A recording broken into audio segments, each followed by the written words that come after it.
POCU, ¿no? La más frecuente, o sectorial. Desde la pared abdominal anterior, esto es un poquito más difícil, depende mucho de la presencia de gas intestinal y sobre todo desde los laterales y desde la ventana intercostal. Como les decía, muchas veces representa una ventaja tener un traductor de tipo sectorial cuando vamos a valorar la ventana intercostal. La ventana intercostal la vamos a recorrer toda y muchas veces tenemos una muy buena ventana justo por debajo de la última costilla, bajando un poquito la cola del traductor, haciendo lo que se llama movimiento de balanceo, apuntando un poquito hacia arriba, vamos a poder valorar en la mayor parte de los casos los riñones de forma adecuada. Bien posterior, si aún así no logro obtener la ventana, voy llevando el transductor cada vez más atrás hasta obtener la imagen de los riñones. Es importante describir solo lo que vemos. Muchas veces el paciente no tiene un riñón o tiene un riñón en una posición ectópica, entonces solo vamos a describir lo que vemos. ¿Cómo es un riñón normal? Bueno, el riñón normalmente tiene forma de haba o poroto, ¿sí? Con un seno renal ecogénico. El centro del riñón es brillante, y así debe ser. Esto es por el sistema colector y además porque el centro del riñón está formado más que nada por grasa, entonces es bien brillante. Y el parénquima tiene una ecoestructura homogénea, ¿sí? Con una ecogenicidad que en general es menor que la del hígado, sobre todo si hay esteatosis, y una cápsula que es lisa y definida, ¿sí? Como les decía, estructura renal normal, cápsula lisa y definida, ecogenicidad menor que el riñón, que la del hígado o el vaso, ¿sí? Hipocogénico en general, y va a tener estas estructuras que la mayor parte de las veces se puede ver, pero a veces no. Estas estructuras que están ubicadas en forma homogénea en el parénquima renal, que son las pirámides renales. Las pirámides renales no hay que confundirlas con tumores, son menos ecogénicas que el resto del parénquima renal y tienen una base que está orientada hacia la superficie del órgano y un vértice que está orientado hacia la pelvis renal, ¿sí? Esto es un riñón normal, ¿sí? Como un riñón normal, tiene cápsula, una ecogenicidad menor que la del hígado, pirámides renales y el seno ecogénico. El tamaño del riñón tiene mucho más que ver con la talla que con cualquier otra cosa, ¿sí? Fíjense acá, el tamaño del riñón respecto de la talla tiene una relación que es lineal, ¿sí? Así que el tema del tamaño es dependiendo muchas veces de, igual que el tamaño de la persona, ¿sí? Se dice que tiene en general de 10 a 12 centímetros de longitud, de 5 a 7 centímetros de ancho y un diámetro antero-posterior de entre 3 y 5 centímetros, aunque esto es variable dependiendo de la talla y de la función renal del paciente. Esta es la forma de medirlo. Vamos a tratar de obtener vistas longitudinales y transversales a nivel del ilio. ¿Cómo voy a saber que estoy ubicado en el centro del riñón y que estoy obteniendo una imagen que,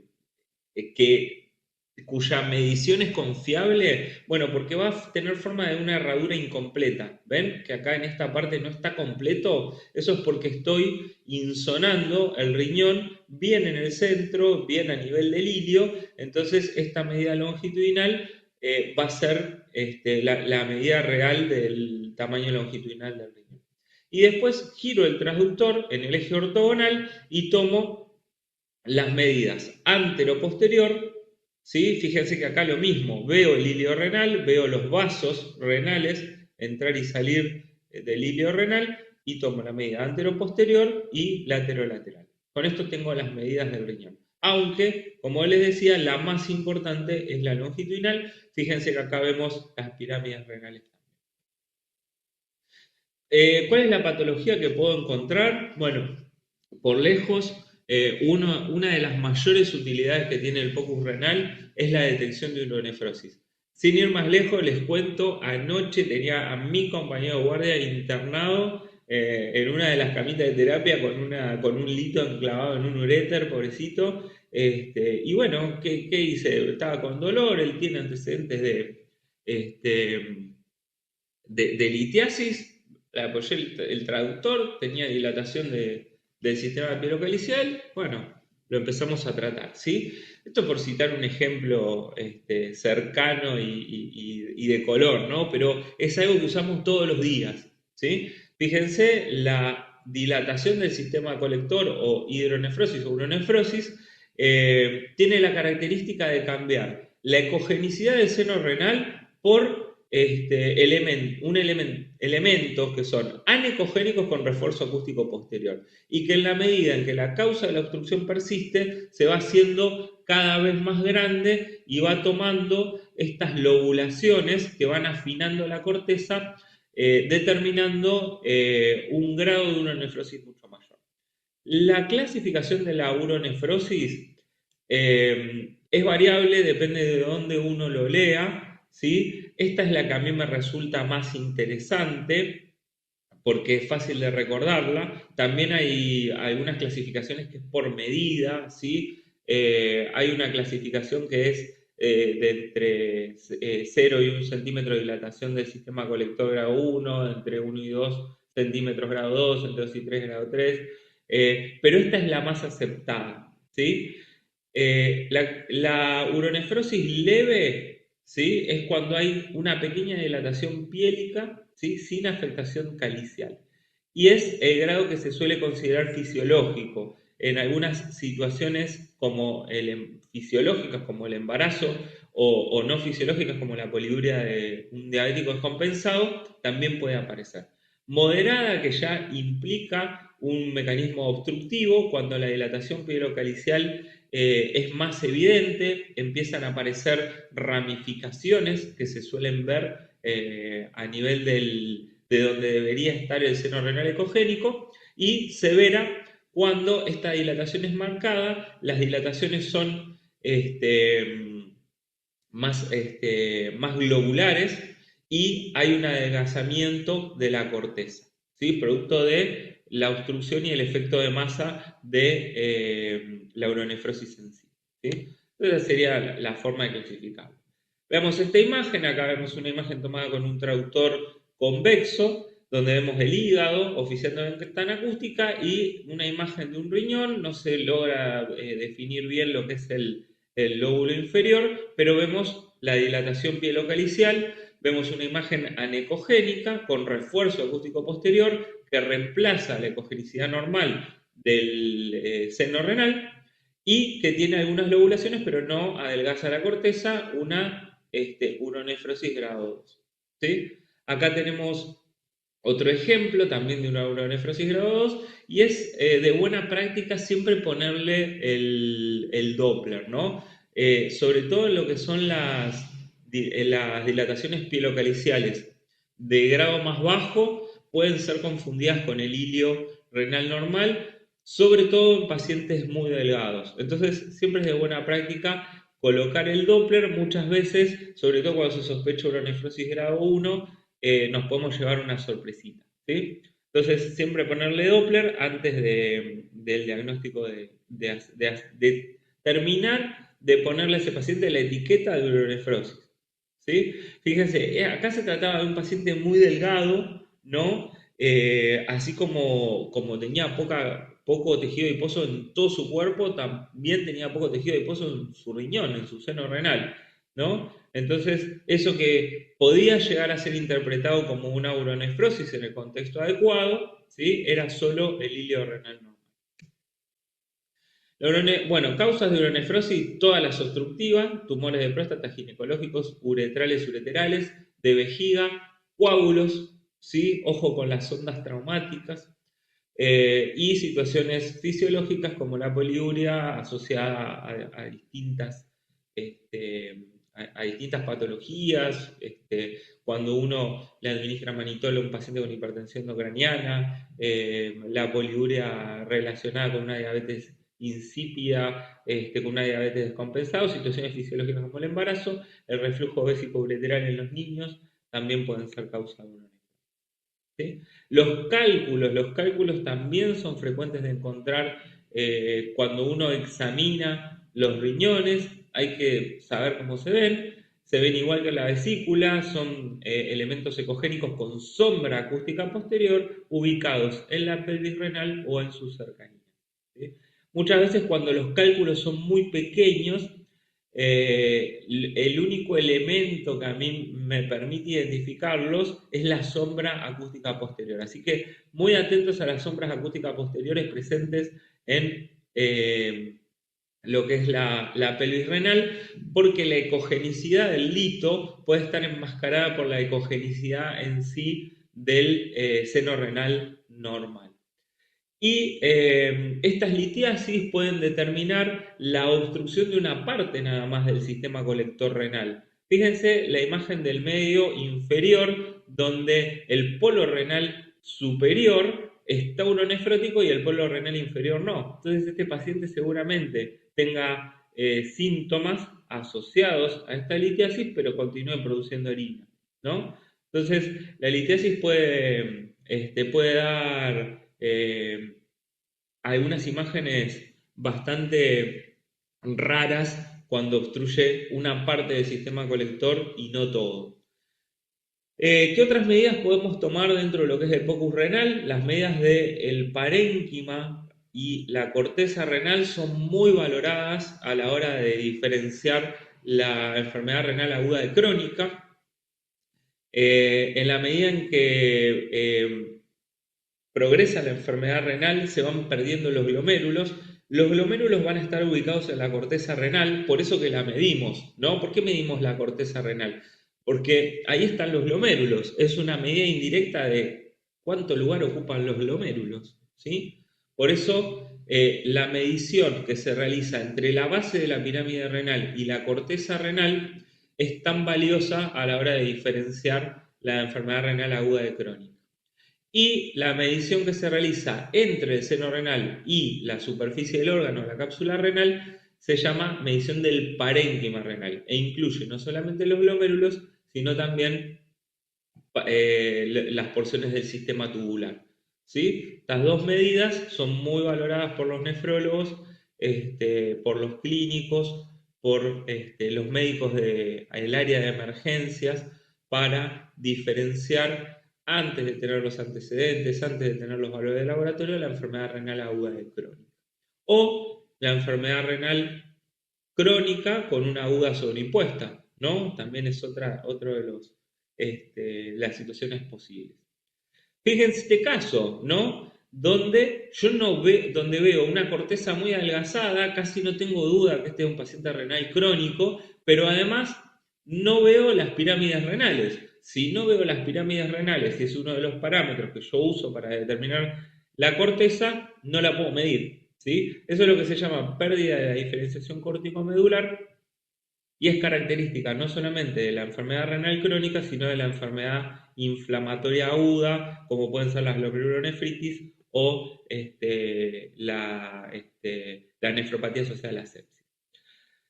Volviendo a la uronefrosis, si la causa obstructiva persiste, lo que puede pasar es que esas colecciones se infecten. Y esto es muy parecido a lo que hablábamos de la colecistitis.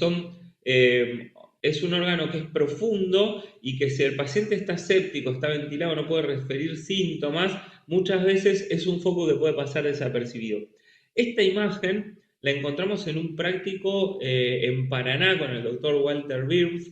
Estábamos haciendo hace unos 6, 7 años atrás un práctico, tenían un paciente séptico y no tenía un foco claro. Bueno, el paciente en terapia intensiva siempre tiene múltiples focos, puede ser la vía, puede ser respiratorio, urinario, y haciendo el práctico le apoyamos el traductor y nos encontramos con esta uronefrosis, creo que era al lado izquierdo, esta uronefrosis que tenía material ecogénico en su interior y que, bueno, era la causa de la sepsis en ese paciente. Fíjense que la ecografía abdominal tiene mucho valor en ese sentido, ¿no? En mostrarnos focos en órganos profundos no sospechados. Ya hablamos de varios, ¿no? El páncreas, la vesícula, las colecciones hepáticas, el riñón, ¿sí? Fíjense ahí el lito, ¿no? Delatado por la sombra acústica posterior, la dilatación del sistema pielocalicial y este material ecogénico en el interior de la uronefrosis, que es lo que delata que está infectado. ¿Sí? Otra de las imágenes que nos encontramos con frecuencia es el quiste renal simple. El quiste renal simple le podemos poner el nombre nosotros. Si el quiste renal es complejo, ya necesitamos de alguien que sepa más del tema. El quiste renal puede tener un tamaño muy grande. Cuando es muy, muy grande, como se ve en la tomografía de la derecha, es difícil decir que viene del riñón, puede venir de algún otro lado. ¿Sí? Pero cuando el tamaño es adecuado para lo que puede ver el ecógrafo, está en contacto con el parénquima renal y cumple con ciertos criterios, podemos nosotros mismos ponerle el nombre de quiste renal simple. ¿Cuáles son esos criterios? Tiene que ser anecogénico, tiene que tener refuerzo acústico posterior, que me habla de la naturaleza líquida de esa colección, ¿sí? Y una pared posterior fina y definida. Con estos tres criterios yo digo, esto es un quiste simple. Sí, bueno, acá tenía un videito que otra vez no va a poder, pero es un paciente con múltiples quistes, acá se ve uno, ¿sí? Y cumple con los criterios de este quiste, acá se ve el vaso, riñón izquierdo, cumple con los criterios de este quiste, sí, es anecogénico, tiene refuerzo acústico posterior y pared posterior lisa y definida. Quiste renal simple, listo, no te va a hacer nada más. ¿Sí?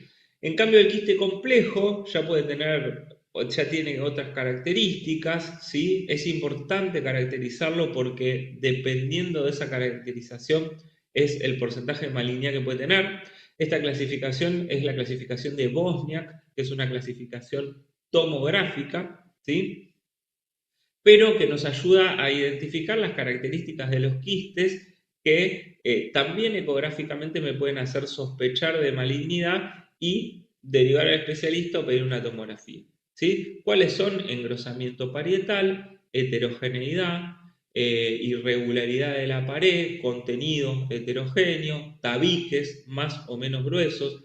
Cualquiera de estas cuestiones que aparezcan, esto excede, la caracterización de esa imagen excede lo que es POCUS y probablemente se necesite un estudio hecho por un especialista o un estudio más complejo como una tomografía.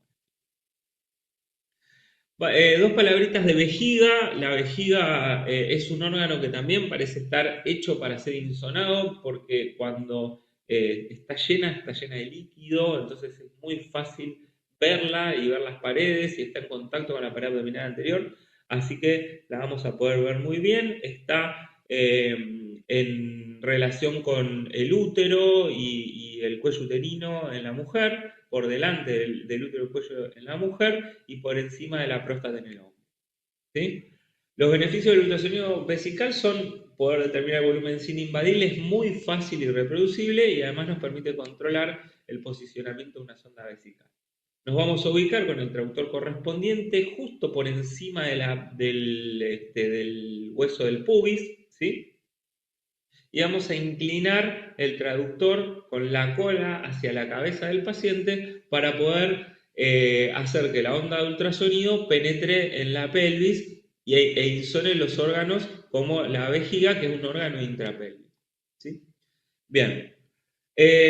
Vamos a obtener, si queremos determinar el volumen de la vejiga, tanto cortes transversales como longitudinales. El corte longitudinal, que sería el cefalocaudal, vamos a obtener, si es que la vejiga no está muy replesionada, una imagen más tipo triangular. En cambio, en el corte transversal vamos a tener una imagen más cuadrada, ¿no? Esto cuando el volumen urinario no es demasiado elevado. Ya cuando la vejiga está muy, muy llena, ¿sí? Es redonda desde cualquier lado que la vea. Y estas dos imágenes, estos dos cortes, me van a permitir calcular el volumen urinario. Muchas veces los equipos tienen en el pack de mediciones el cálculo automático. Yo le pongo las 3 mediciones y me da el volumen de la vejiga solito. Pero si necesito calcularlo manualmente, multiplico estas 3 mediciones por la constante 0,5 y me da el volumen estimado de esa vejiga. ¿Sí? Otra de las imágenes que podemos encontrar en la vejiga son cistitis y tumores. ¿sí? La pared de la vejiga se puede valorar muy bien cuando la vejiga está llena, porque está llena de líquido, ¿sí? El engrosamiento de la pared me puede hacer sospechar la presencia de un tumor no diagnosticado o la presencia de una cistitis, una inflamación de origen infeccioso de la vejiga, ¿sí? La vejiga urinaria. Fíjense, acá tenemos varias imágenes, ¿sí? De tanto tumores pediculados, tumores sésiles y engrosamientos focales de la pared.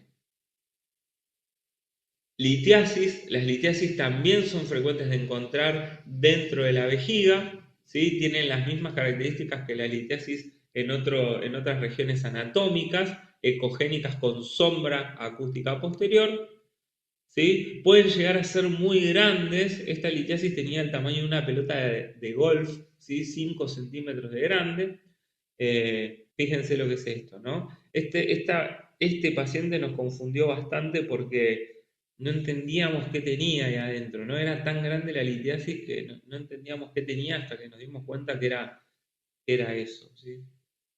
Bueno, la vejiga también puede contener sedimento que se evidencia por un nivel que contrasta con la orina anecogénica, ¿sí? En este caso era sangre, ¿no? Vemos que hay un tumor sésil con flujo Doppler en su interior que estaba sangrando hacia el interior de la vejiga y que genera este nivel, esta interfaz entre la orina normal y la sangre que se va coagulando.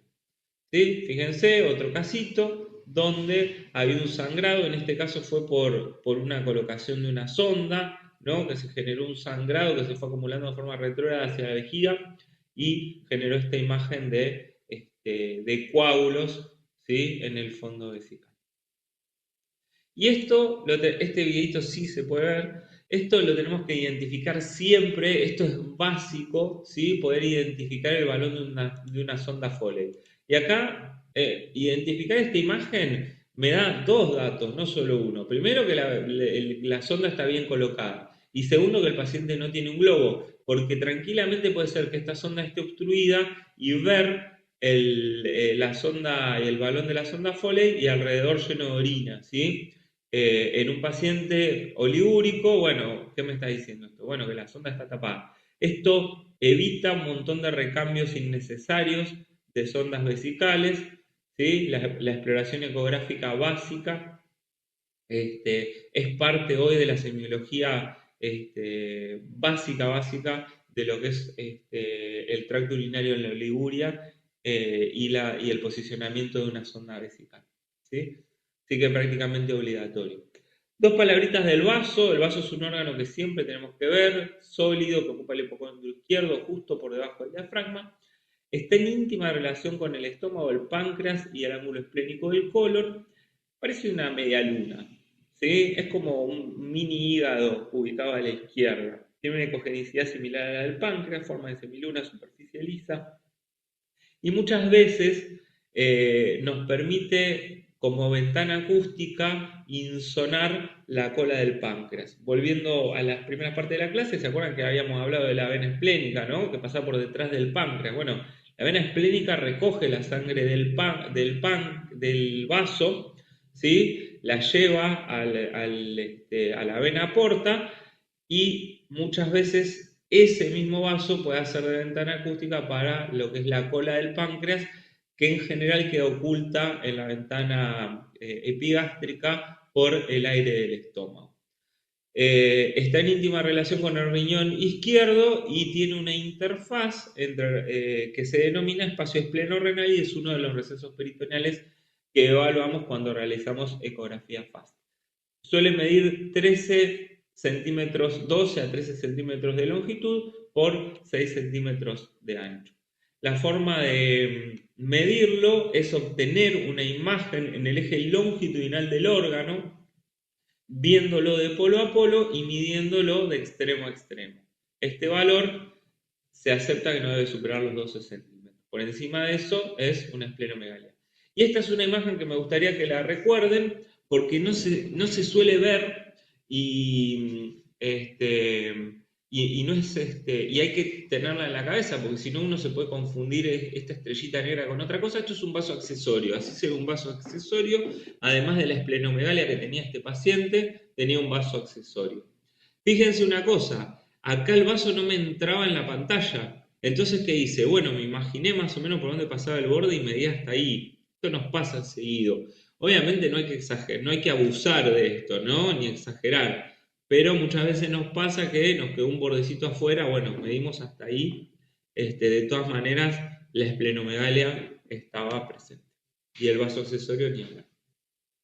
Líquido libre periesplénico, ¿sí? Muy común de encontrar por cualquier causa de líquido libre, muy frecuente en el trauma. En este caso, identificamos el vaso y el líquido periesplénico asociado, fíjense, a ya tuvieron la clase de pulmón, ya sé que tuvieron la clase de pulmón, así que esto ya saben que es una consolidación, ¿sí? Con broncograma aéreo, un poquitito de derrame laminar ahí, ¿sí? Por arriba del diafragma. No olvidar mirar la patología del tórax, ¿no? Y el vaso también puede tener tumores, es más común que tenga tumores metastásicos que primarios, pero puede tener ambos. Así que no olvidarse de revisar la ecoestructura esplénica. Por último, dos palabritas de arteria aorta, siempre pegarle una mirada a la arteria aorta. La aorta es difícil de ver, pero no tanto, porque está detrás del gas intestinal. Hay que comprimir para dispersar ese gas intestinal y la vamos a poder visualizar.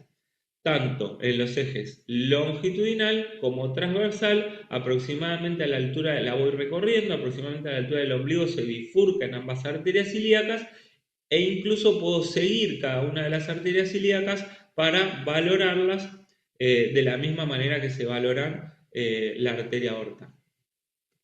La enorme mayoría de los aneurismas son infrarrenales, ¿sí? Así que tratar de valorar mucho el área de la arteria aorta por debajo de las renales. La arteria aorta tiene algunas ramas anteriores que pueden ser visualizadas por ultrasonido, como ser el tronco celíaco y la mesentérica superior, que la veíamos también cuando veíamos el páncreas, ¿sí? Y la patología más frecuente de encontrar son aneurismas y disecciones. El aneurisma se considera presente cuando la arteria aorta mide más de 30 milímetros o duplica el diámetro del segmento adyacente.